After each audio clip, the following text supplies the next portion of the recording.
제가 기도하겠습니다. 참 좋으신 아버지 하나님, 오늘 거룩한 주일 주님이 특별히 이렇게 귀한 믿음의 사람들을 주의 전으로 불러주시고 또 함께 예배드리게 하시니 감사합니다. 부족한 종의 입술을 통해 선포되어지는 말씀 가운데 우리 성도들 아멘하게 하여 주시고 또 함께하는 기적의 주인공 될 수 있도록 하나님 인도하여 주시옵소서. 감사하며 예수님 이름으로 기도하옵나이다. 아멘. 할렐루야. 우리 옆에 분들과 한번 인사했으면 좋겠습니다. 보고 싶었습니다. 한번 인사했으면 좋겠습니다. 사랑합니다. 다시 한번 인사해 주시고요. 오늘 우리가 예배를 통해서 정말 살아계신 하나님을 만날 수 있는 그런 귀한 은혜가 있기를 다시 한번 더 간절히 소망합니다. 우리가 잘 알고 있는 레오나르도 다빈치가 그린 최후의 만찬, 우리가 잘 알고 있는 그림이지요. 레오나르도 다빈치가 최후의 만찬에 그려질 예수님의 상을 가진 사람을 찾았지만 쉽지 않았다는 거예요. 이곳저곳 예수님과 어울리는 사람을 찾아다녔지만 적당한 사람을 도저히 찾을 수가 없었어요. 그래서 마지막으로 기도하기 위해서 예배당으로 갔고 그 예배당 안에서 저 구석자리에서 혼자 눈물 흘리며 기도하고 있는 한 청년을 보게 되었다는 거예요. 그렇게 간절히 눈물 흘리며 기도하는 모습 속에서 겟세마네 동산에서 우리 주님 땀방울이 핏방울이 될 때까지 그렇게 기도하셨던 예수님의 모습이 떠올랐다는 거예요. 그래서 그 청년을 모델로 해서 예수님을 그려 넣었다고 합니다. 이제 예수님과 제자들을 그려놓고 이제 한 사람이 남았습니다. 이제 마지막으로 예수님을 판 가룟 유다를 그릴 차례가 되었다는 거예요. 예수님의 상을 가진 사람을 구하기 힘든 것처럼 이 유다의 상을 가진 사람을 찾아보는 것 역시 그렇게 쉽지 않았다는 거예요. 오랜 시간 걸렸습니다. 가룟 유다와 어울리는 사람을 찾아다녔지만 쉽게 찾을 수가 없었어요. 그런데 어느 술집에서 술에 찌들려 있는 술 주전뱅이를 보고 유다의 모습이 그려졌던 거예요. 그래서 그 술에 찌들려 있는 그 사람을 모델로 가룟 유다를 그림에 그려 넣었다는 이야기입니다. 그런데 가룟 유다의 그림을 다 그린 이후에 이 술 주전뱅이의 이름을 물어보고는 레오나르도 다빈치는 큰 충격에 빠졌다고 합니다. 왜냐하면 가룟 유다의 모델이 얼마 전에 예수님의 모델이었던 그 청년이었기 때문이었다는 겁니다. 이처럼 사람은 어떤 길을 가느냐에 따라서 예수님과 같은 길을 갈 수도 있고 가룟 유다와 같은 길을 갈 수 있음을 우리에게 보여주는 이야기 아닐까요? 저는 오늘 함께 예배드리는 우리 모든 성도들이 정말 하루하루 조금씩 예수님을 닮아가는 그런 귀한 은혜가 있기를 간절히 소망합니다. 그래서 여러분들의 삶을 통해서 나를 드러내는 삶이 아니라 예수님을 드러내고 먹든지 마시든지 무엇을 하든지 다 하나님의 영광을 위하여 살아가는 복된 인생 될 수 있기를 주의 이름으로 간절히 축원합니다. 우리가 살고 있는 이 세상 여러분 어떻습니까? 사실 그렇게 만만하지가 않지요. 늘 힘에 부대낍니다. 내 힘과 내 능력으로 도저히 감당할 수 없는 일들이 조금도 쉬지 않고 파도처럼 우리 속에 밀려온다는 거예요. 이런 말이 있습니다. 힘들 때 도망치면 4류 인생이고 힘들 때 울면 3류 인생이고 힘들 때 참으면 2류 인생이고 힘들 때 도전하면 1류 인생이 된다는 말.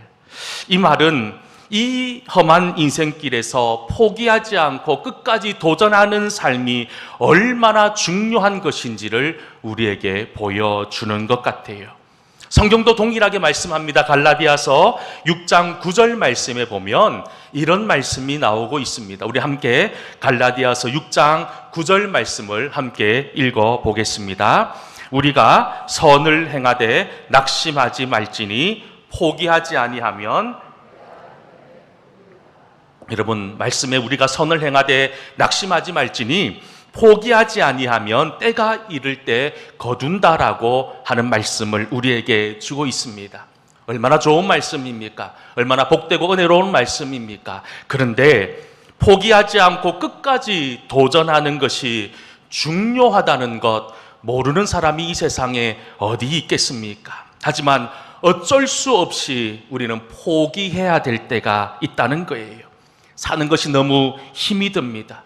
이 세상에서 나를 이해하고 나를 기억하는 사람이 단 한 사람도 없는 것 같아요. 이런 답답한 현실 속에서 한동안 유행했던 말이 있습니다. 바로 삼포. 여러분, 삼포말 기억하십니까? 연애와 결혼과 출산을 포기한다는 이야기였습니다. 그런데 여러분, 이 삼포라고 하는 이야기가 나오지 않아서 금방 이제 오포라는 말이 나왔습니다.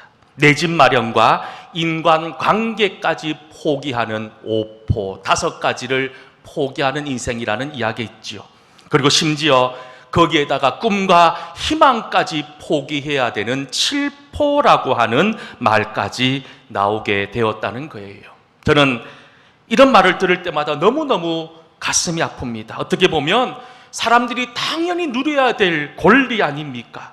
누구나 당연히 누려야 되는 꿈과 희망까지 포기할 수밖에 없는 이 세상 속으로 내몰리고 있는, 이 땅에 살고 있는 많은 사람들을 보면서 사실 너무 불쌍하기도 했지만 이 세상이 원망스러웠던 거예요. 그리고 무엇보다도 포기의 현장으로 내몰리고 있는 사람들이, 우리 거의 대부분의 사람들이 그렇더라는 거예요. 저는 사실 이 7포에서 끝났으면 좋았다라는 그런 생각이 늘 있었습니다. 그런데 어느 순간에 여러분, 충격적인 이야기가 나오기 시작합니다. 완포 세대, 전포 세대. 무슨 말인 줄 아십니까? 완전히 포기한 세대, 전부를 포기한 세대가 되었다는 이야기가 지금 우리 사는 세상 속에 나오고 있는 이야기예요. 여러분, 그런 것 같아요. 지금 우리가 살고 있는 세상 어떻습니까? 모든 것을 포기할 수밖에 없는 그토록 힘들고 어려운 시간 속에 우리는 살고 있다는 거예요. 그래서 지금 우리가 살고 있는 세대가 세상을 전포 세대, 완포 세대라고 하는 것 아닙니까?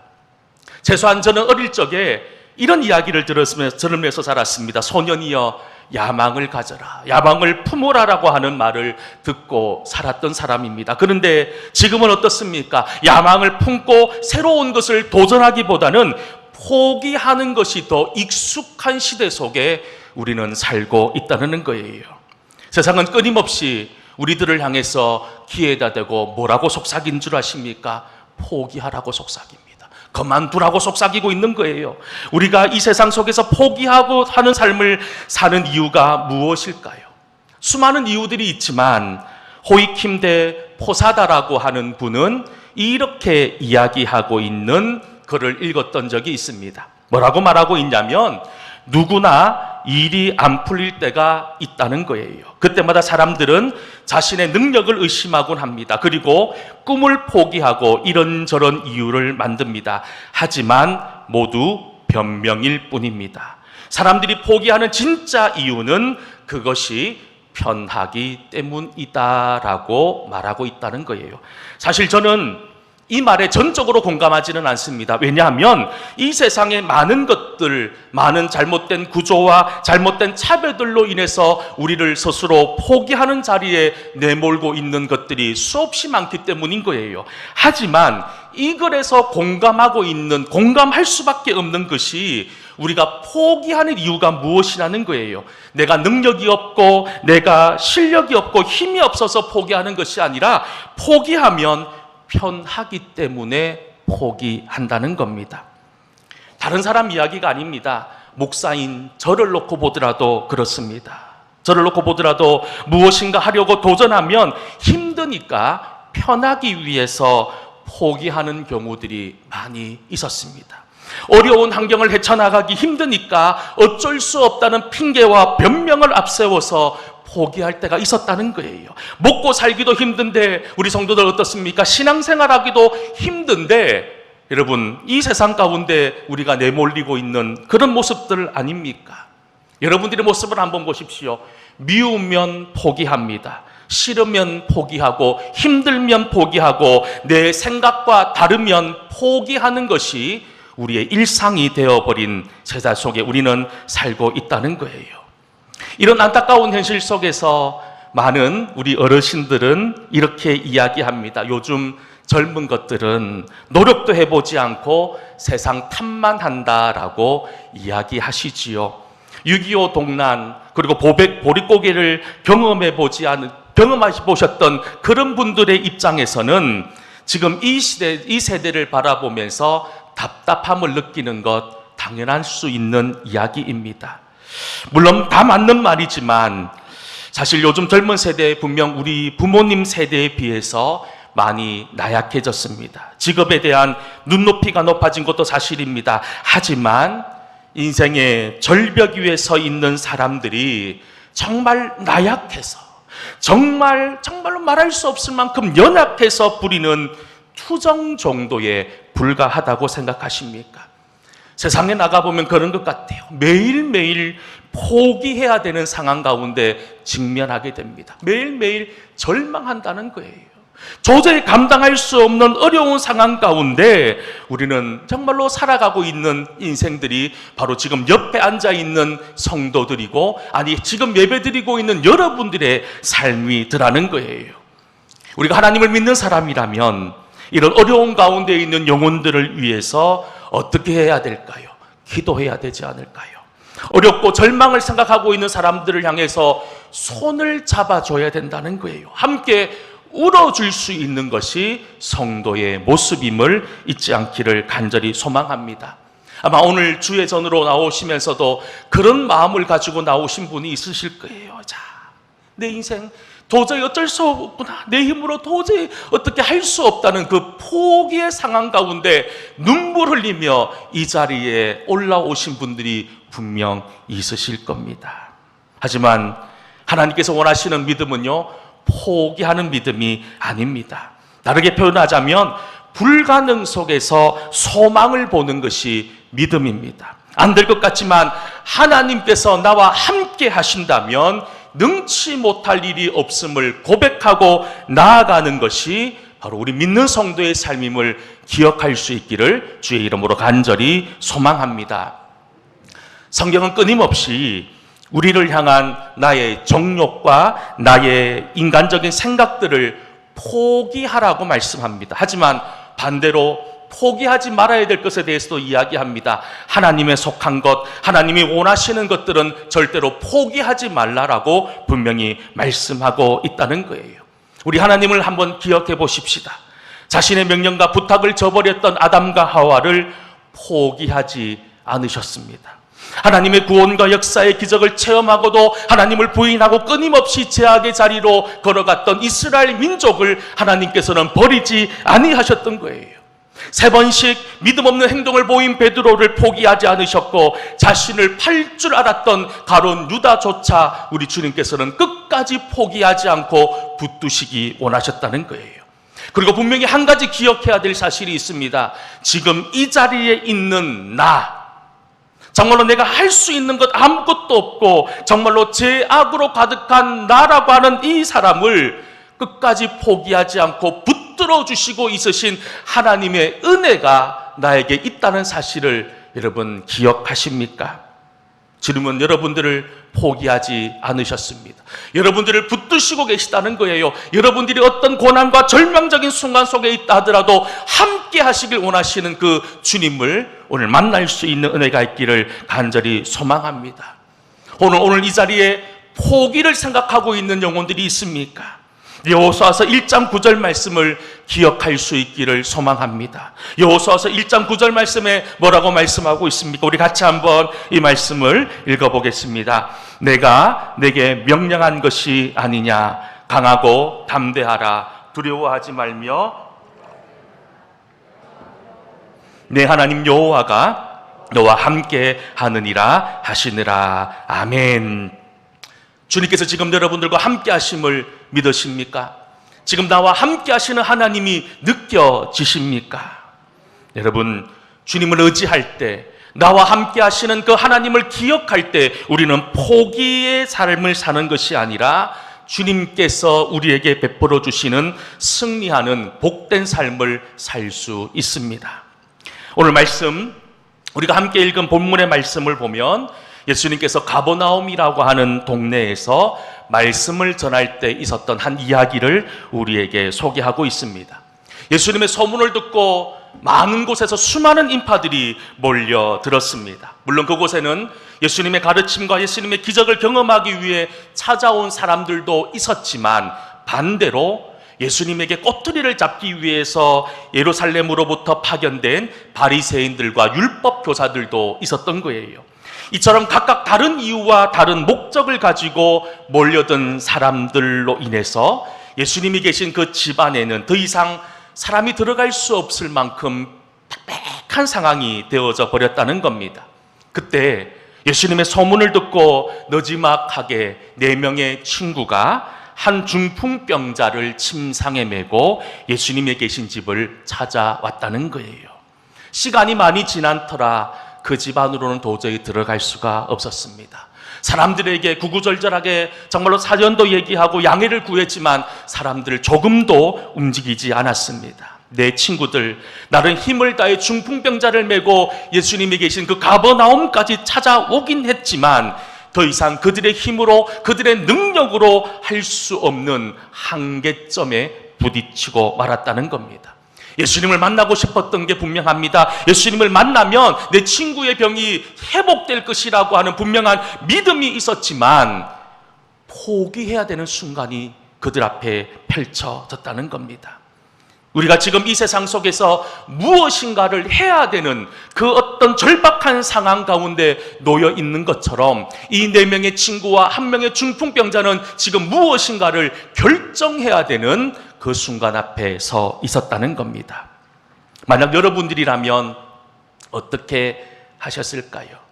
말씀을 준비하면서 그런 생각이 들었어요. 만약에 내가 4명의 중풍병자의 친구든 중풍병자였으면 어떻게 했을까? 저는 참 믿음 없는 이야기지만 저는 포기를 생각했을 겁니다. 지금까지 내가 할 수 있는 거 다 해봤잖아. 우리가 할 수 있는 거 다 해봤는데 어쩔 수 없잖아. 그렇게 하며 돌아섰을 것 같아요. 그런데 오늘 말씀에 보면 이 4명의 친구들은 포기하지 않았습니다. 힘들게 이곳까지 왔는데 그냥 돌아갈 수 없었던 거예요. 그래서 새로운 길을 찾아냈습니다. 그 새로운 길이 무엇입니까? 지붕을 뜯어내는 것이었어요. 오늘 말씀 19절에 뭐라고 말씀하고 있습니까? 19절 말씀에 보면 무리 때문에 메고 들어갈 길을 얻지 못한지라 지붕에 올라가 귀화를 벗기고 병자를 침상채 무리 가운데로 예수 앞에 달아 내리니라고 성경은 이야기하고 있다는 겁니다. 여러분, 이 장면을 한번 상상해 보십시다. 2000년 전으로 우리의 생각과 우리의 시선을 한번 옮겨봐 보십시다. 예수님께서 지금 제가 서 있는 이 자리에서 말씀을 선포하고 있어요. 사람들이 구름대처럼 몰려왔어요. 도저히 앉을 자리, 들어올 자리도 없는데 갑자기 지붕에서 뭐가 떨어지기 시작합니다. 먼지가 나기 시작하는데 구멍이 뚫리고 갑자기 침상 하나가 내려오기 시작합니다. 여러분, 예수님께서는 전하시던 말씀을 멈추셔야 했어요. 예수님의 시선도 천장을 향해 올라갑니다. 예수님뿐만 아니라 그 자리에 있었던 모든 사람들의 시선이 예수님에게서부터 그 침상으로 향하고 있었다는 거예요. 여러분, 이 장면을 본 사람들의 반응이 어땠을까요? 만약에 집주인이었다면 집주인은 고래고래 고함 질렀을 거예요. 당신 미쳤어? 뭐 하는 짓이야? 라고 고함 질렀을 거예요. 또 어떤 사람들, 또 어떤 제자들은요, 어떻게 예수님께서 말씀을 전하고 있는데 이렇게 예의 없는 행동을 하느냐라고 비방하고 손가락질 했을 거예요. 근데 사실 이런 세상의 반응이 중요한 건 아니지요.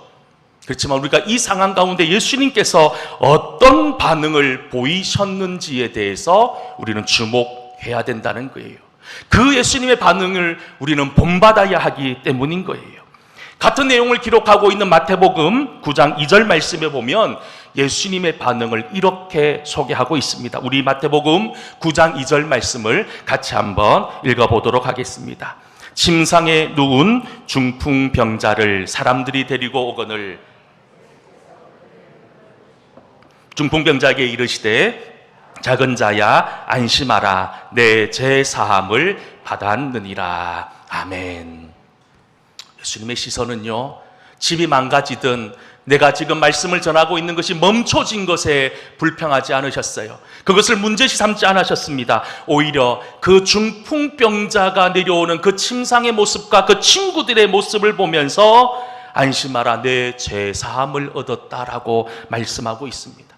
그저 이 중풍병자와 4명의 친구들은 이 중풍병이라고 하는 질병만 해결되기를 원했지만 오늘 주님 앞에 선 그들은 그들의 영혼의 문제까지 해결되어지는 놀라운 기적을 경험할 수 있었다는 겁니다. 그렇다면 사랑하는 성도 여러분, 우리 주님께서 이들의 믿음을 보셨다고 하는데 도대체 이들의 믿음이 어떤 믿음이었길래 이들에게 죄사함의 은혜까지 허락하셨던 것일까요? 바로 포기하지 않는 믿음 때문이었습니다. 주님은 포기하지 않는 저들의 믿음을 보시고 중풍병자의 질병만 고쳐주신 것이 아니라 그 제사함의 은혜도 함께 주셨던 거예요. 어떤 글에서 재미난 이야기를 읽었던 적이 있습니다. 멕시코 어떤 험준한 협곡에 살고 있는 우마라족이라고 하는 작은 부족의 이야기입니다. 이들은 달리기를 위해 태어난 부족이라는 그런 별명을 가지고 있는 사람들인데요. 이 부족은 아이들이 태어나서 걷기 전부터 달리기를 배운다고 합니다.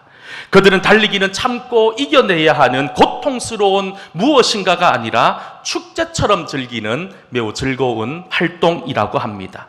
매년 달리기 축제가 열리는 날이면요, 밤새도록 술을 마시고 파티를 벌이다가 동이 트는 순간에 달리기를 시작합니다. 아무런 준비 운동도 하지 않습니다. 워밍업도 하지 않고 스트레칭도 하지 않고 그냥 출발선에 서 있다가 웃고 떠들고 있다가 출발 신호가 울리면 그대로 함께 여러분 이틀을 꼬박 달린다고 합니다. 48시간.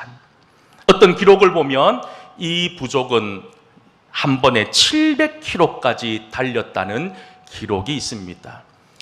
여러분, 아무도 놀라지 않는 것 같은데요.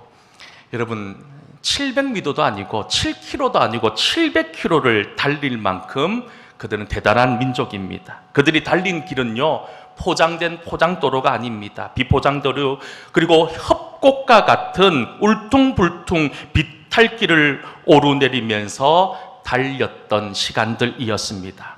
그들은 좋은 운동화를 신지도 않았습니다. 얇은 가죽 밑창에다가 끈으로 거저 발등과 발목을 얼기설기한 그런 샌들을 신고 달렸다는 거예요. 근데 여러분, 제가 여러분들에게 드리고 싶은 말씀은 이 부족이 이틀 동안 700km를 뛰었다는 것을 이야기하는 것이 아니라 이 부족이 사냥하는 방법이라는 거예요. 여러분, 이들은 사냥하는 타켓을 정했다는 거예요. 그러면 어떻게 사냥하는 줄 아십니까? 이들은 사냥할 때 화살이나 칼이나 창이나 이런 것들을 가지고 사냥하지 않는다는 겁니다. 타켓이 정해졌으면 그 타켓이 쓰러질 때까지 뒤쫓아가서 사냥하는 민족으로 알려져 있다는 거예요. 그럼 반대로 짐승의 입장이 한번 돼보세요. 야, 이제 좀 따라오지 않겠지 하고 뒤를 돌아보는데 여전히 따라오고 있는 거예요. 미치고 한장할 노릇 아니에요. 야, 이제 그만 따라왔으면 좋겠는데 이제 나도 힘든데 사람이라면 도저히 따라올 수 없는 상황까지 따라오는 부족이 이들이라는 거예요. 포기하지 않고 끝까지 따라가서 타켓으로 삼은 그 사냥감이 탈진해서 쓰러질 때 그 사냥감을 잡아서 돌아온다는 겁니다. 여러분, 우리 주님께서도 여러분들을 그런 마음으로 포기하지 않으셨음을 기억할 수 있기를 소망합니다. 우리 주님께서는 여러분들이 뭐 잘났고 못났고 세상에 출세하고 세상에서 뭐 부자고 가난하고 여러분 이런 상황과 조건을 보시는 분이 아니시라는 사실을 기억할 수 있기를 소망합니다. 우리 주님께서는 여러분들 그 자체를 끝까지 포기하지 않고 구원하시길 원하신다는 사실을 여러분 늘 마음속으로 기억할 때에 우리는 믿음으로 승리할 수 있는 은혜가 충만할 수 있다는 것을 기억할 수 있기를 소망합니다. 여러분, 만약 이 중풍병자와 4명의 친구들이 집 앞까지 왔다가 그냥 포기하고 돌아갔다면 어떻게 되었을까요? 중풍병자 그냥 그 병으로 살다가 죽을 수밖에 없었을 거예요. 더군다나 제사함과 구속의 은혜도 누리지 못했을 겁니다. 여러분, 앞에서도 말씀드렸지만 포기하는 것 너무너무 쉽습니다. 사실 우리가 사는 이 세상에서 실패하는 사람보다 스스로 포기하는 사람들이 더 많지 않느냐는 거예요. 물이 여러분 100도씨가 돼야 끓습니다. 99도까지는 아무런 질적 변화가 일어나지 않습니다. 그냥 물에 불과합니다. 하지만 100도씨가 되면 어떻습니까? 순식간에 액체가 기체로 바뀌는, 여러분, 이 본질적인 변화를 통해서 폭발적인 에너지가 일어나는 것을 우리가 알 수 있습니다. 99도에서 멈추느냐 100도를 넘기느냐, 이 1도의 차이가 결국 성패의 갈림길을 결정한다는 겁니다. 여러분, 우리 마음속에 포기하고 싶은 마음이 듭니까? 아무리 해도 안 되고 아무리 할수록 나의 부족한 면만 보이시는 분들이 있으십니까? 여러분, 그렇다면 이제 하나님의 기적이 가까이 왔다는 것을 인정할 수 있기를 소망합니다. 이제 조금만 더 가면 되는 거예요. 조금만 더 가면 하나님께서 여러분들에게 펼쳐주실 놀라운 기적이 예비되어져 있음을 믿으시고 포기하지 않기를 주의 이름으로 간절히 소망합니다. 저는 우리 동성교회가 하나님이 기뻐하는 건강한 교회에 대한 비전과 꿈을 품고 늘 기도하고 있습니다. 이런 비전을 이루기 위해서 여러분 가장 필요한 것이 무엇일까요? 바로 포기하지 않는 마음입니다. 주님께서 원하시는 그 장성한 분량에까지 이르기 위해서 온 힘을 다해 달려갈 수 있는, 포기하지 않고 달려가는 은혜가 우리에게 있어야 된다는 거예요. 중풍병자의 친구들 함께 했습니다. 여러분, 함께 했기 때문에 지붕에서 침상을 내릴 수 있었습니다. 멕시코의 치아와주의 협곡한 협곡에 살고 있는 우마라정 역시 혼자서 달리면 못했을 거예요. 혼자서 사냥거리를 찾아서 나섰다면 금방 포기하고 돌아왔을 겁니다. 하지만 함께 했기 때문에, 함께 동행하는 사람들이 있었기 때문에 그들은 놀라운 결과물을 얻을 수 있었던 거예요. 그런 것 같아요. 우리가 포기하지 않는 것도 중요하지만 포기하지 않기 위해서는 함께 가야 되는 거예요. 함께 갈 때 우리는 하나님의 놀라운 역사를, 하나님의 놀라운 기적을 경험할 수 있게 된다는 겁니다. 여러분, 함께 해 주실 것을 다시 한 번 더 간절히 부탁드립니다. 우리 교회가 건강한 교회, 하나님이 기뻐하는 교회를 만들기 위해서 우리가 함께 기도하고 함께 눈물 흘리고 함께 땀 흘리고 함께 달려갈 수 있기를 다시 한 번 더 주의 이름으로 간절히 소망합니다. 우리가 포기해야 되지 말아야 되는 이유가 또 있습니다. 왜냐하면 하나님께서 포기하지 않으셨기 때문인 거예요. 이사야 43장 1절 3절 말씀에 이렇게 기록합니다. 이사야 43장 1절부터 3절까지 말씀 우리 같이 한번 천천히 읽어보도록 하겠습니다. 야곱아, 너를 창조하신 여호와께서 지금 말씀하시느니라. 너는 두려워하지 말라. 내가 너를 구속하였고 내가 너를 지명하여 불렀나니 너는 내 것이라. 내가 물 가운데 지날 때에 내가 너와 함께 할 것이라. 강을 건널 때에 물이 너를 침몰하지 못할 것이며 내가 불 가운데로 지날 때 타지도 아니할 것이요 불꽃이 너를 사르지도 못하리니 대저 나는 여호와 내 하나님이요 이스라엘의 거룩한 이요 내 구원자임이라. 할렐루야. 여러분, 이 야곱의 이름에 여러분들의 이름을 한번 넣어 보십시오. 여러분, 이 말씀이 새롭게 다가오실 겁니다. 하나님께서는 여러분들을 지명하여 불렀습니다. 그리고 두려워하지 말라, 내가 너와 함께 하겠다라고 덧붙여 우리에게 말씀하고 있다는 겁니다. 우리는 이 세상 속에 내몰릴 때마다 내 힘으로 도저히 감당할 수 없는 어마어마하게 높은 벽 앞에 서 있을 때가 많습니다. 여러분, 그런 벽 앞에 서 있을 때마다 포기하지 않기를 소망합니다. 여러분들의 가정을 포기하지 않기를 소망합니다. 여러분들의 인생을 포기하지 않기를 소망합니다. 여러분들에게 주어진 한 영혼을 포기하지 않기를 소망합니다. 우리 동성교회를 포기하지 않기를 간절히 소망합니다. 왜냐하면 우리 주님께서 여러분들을 지명하여 불러주셨기 때문인 거예요. 그리고 우리는 하나님의 것이기 때문인 겁니다. 하나님이 우리와 함께 하신다면 능치 못할 일이 없음을 기억할 수 있기를 소망합니다. 여러분, 오늘 주님 앞에 나온 중풍병, 어떤 병입니까? 현대의학이 아무리 발달한다 하더라도 이 중풍병은 사실 회복 불가능한 병으로 여전히 남아 있지 않습니까? 완치가 불가능합니다. 현대의학으로도 고칠 수 없는 이 중풍병, 2000년 전의 상황은 어떠했을까요? 여러분, 정말 말할 수 없을 만큼 비참한 상황이었어요. 포기하는 것이 당연한 상황이었습니다. 그런데 예수님께서는 그 포기해야 되는 그 중풍병자조차도 고쳐주셨다는 사실입니다. 여러분, 우리는 그것을 믿음으로 고백할 수 있어야 되는 거예요. 내 힘으로 감당할 수 없는 그 절망의 순간 앞에 서 있을 때에 주님께서 나와 함께 하시면 나는 승리할 수 있다라고 하는 그 분명한 믿음을 붙들고 나아갈 수 있다면 우리의 인생은 달라질 겁니다. 우리의 인생은 기쁨으로 충만할 수 있다는 겁니다. 앞에서도 말씀드렸지만 지금 우리가 이 자리에 앉아있는 가장 큰 이유가 무엇입니까? 주님께서 여러분들을 포기하지 않으셨기 때문인 거예요. 여러분들을 포기하지 않고 끝까지 붙들고 계셨기 때문에 우리가 이 힘든 상황 가운데서도 이 자리에 나와서 하나님께 예배드릴 수 있는 것 아닐까요?